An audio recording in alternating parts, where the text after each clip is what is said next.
নমস্কার, কেমন আছো তোমরা সবাই? দেখো আজকে কি নিয়ে চলে আসলাম। সবার পছন্দের একটা শাক, লাউ শাক। লাউ শাকের এই যে শিরা উপশিরাগুলো সব ছাড়াই নিচ্ছি।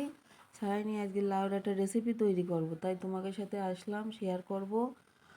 আর এই লাউ শাকের দিব্যি দিয়ে করছি, এ যে কি স্বাদ হবে নে, তা তোমরা না খালি বুঝবা না। দেখো শিরা উপশিরা যদি ছাড়াই নাও, তাহলে শাকটা ভালো মিশিয়ে যায় আর ভালো নরম হয়।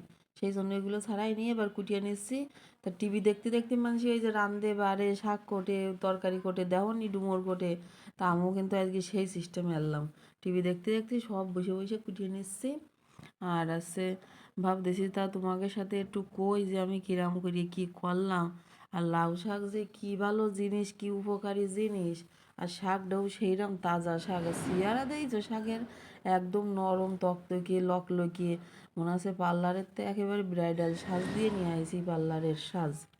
এবার কটা মুসুরির ডাল সিদ্ধ দিচ্ছি, মুসুরির ডাল দিয়ে আজকে এই শাকটা রানবো। এ যে কি স্বাদ মুসুরির ডাল দিয়ে আর শাক দিয়ে।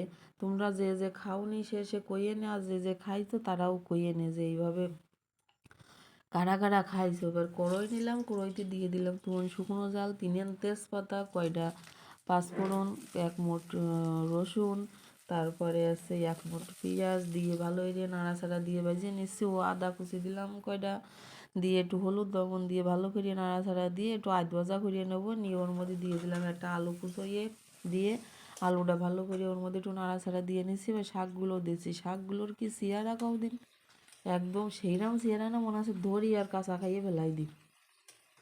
তাড়াতাড়ি নাড়াচাড়া দিয়ে গুঠাই গাঠাইয়ে রাঁধো দিনই, বেশি দেরি রে না, আগে তো হলুদ দিয়ে না, তাহলে কিন্তু শাকের চেয়ারা নষ্ট হয়ে যাবে না, সবুজ কালার থাকবেন না। তা একটু দেরি দেরি করে রং মানে হলুদ দিয়ে নে, তাহলে তোমার রংটা হেভি থাকবে না। এবার এই শাকটা নাড়াচাড়া করিয়ে এবার যে ডাল সিদ্ধ ছিল, ডালটা কিন্তু একটু চাপা চাপা রয়েছে, ওই ডালটা দিয়ে দিলাম ওর মধ্যে। চাপা থাক গুলা থাক যা থাকে থাক, দিন বাবু দিয়ে দাও ওর মধ্যে, তারপরে যাওয়াই হবে না। ডালের স্বাদ তো আর বাইরেই যাচ্ছে না। দিয়ে এবার দিয়ে দিলাম, দিয়ে এবার এই দেখো এবার দিচ্ছি হলুদ দিয়ে, এবার নাড়াচাড়া দিয়ে নেবো একটু ভালো করে। আর ওইরকম দেখো একখান টমেটো দিলাম, তাহলে কিরাম দেখা যাচ্ছে, এবার লাল সবুজের বাংলাদেশ দেখা যাচ্ছে না, ফাইন একখান কালার দেখা যাচ্ছে। তাই এবার তোমার রান্না ফিরাই শেষ, এবার সামনে তুমি যারে পাবা তার কাছে বাড়িতে খানিক নামাইয়ে দাও দিন, সে একটু চাইকে দেখুক যে কিরাম হয়েছে খাতি। তারপরে সবাই কবে নে যে সেই স্বাদ কি কোন স্বাদ, আমি তো দৈনিক খাইয়ে খাইয়ে কই যে সেই স্বাদ হয়েছে। তো সবাই একটু কোক আশেপাশে যারা আছে। তা আমি ওই যে গালে দিচ্ছি, আমার তো দেরি সহ্য হচ্ছে না, আর কথা করতে গেলেও কথা জড়াই যাচ্ছে, এত স্বাদ হয়েছে। তাই আমি ভাবি এত স্বাদ কেন, তা স্বাদ হবে না। তুমি লাল শাক দিবা জালি জালি, আবার দিবা মুসুরির ডাল, আবার ডক করে রানবা, তা স্বাদ তো হবেই। তো সবাইকে ধন্যবাদ।